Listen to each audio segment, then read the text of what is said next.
So, mga ulta, grapes, no? Wala kung ano, maganda siyang snack. Here.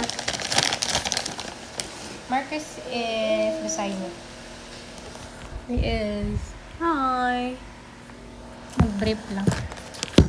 Ano naman si Balay? Mag-brief lang. Pero hindi dagan labon lang. Lang. Here, wafer. Kaunta grapes, no?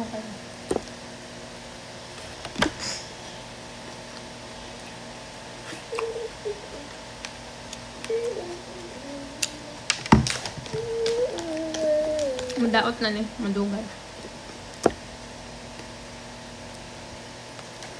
Ano dahil ka lang? Pag kong dagan niya para balo ni Marcos everyday. Yes, everyday dyan. Everyday. Apple, grapes, and orange. Alternate lang na sila. Like, for example, apple, grapes, orange. Pero kay dagan niya ang grapes. Kailangan na ako siya mahulot.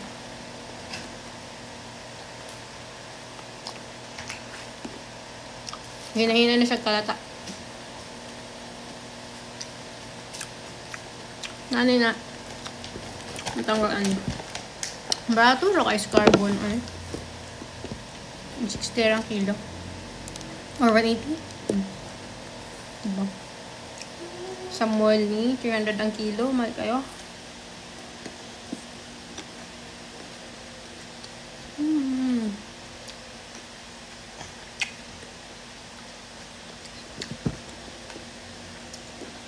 Tamaan ko alay ka. Dito siya tamaan. Yeah.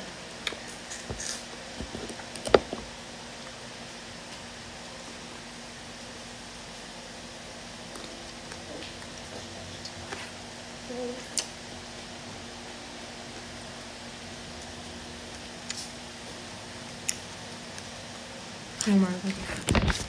Yes, happy eating too. Yung wafer. Mag-ulam yan, abot gikan yung school. Uh-oh. Antay ko ano. Slide kaya ako ang table.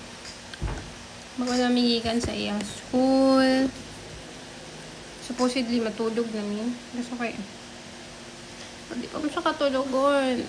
Una na kong katulog. Bago siya makatulog. Saan man na. So, later na no.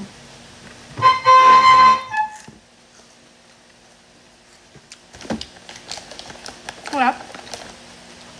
Yummy? Yummy wafer?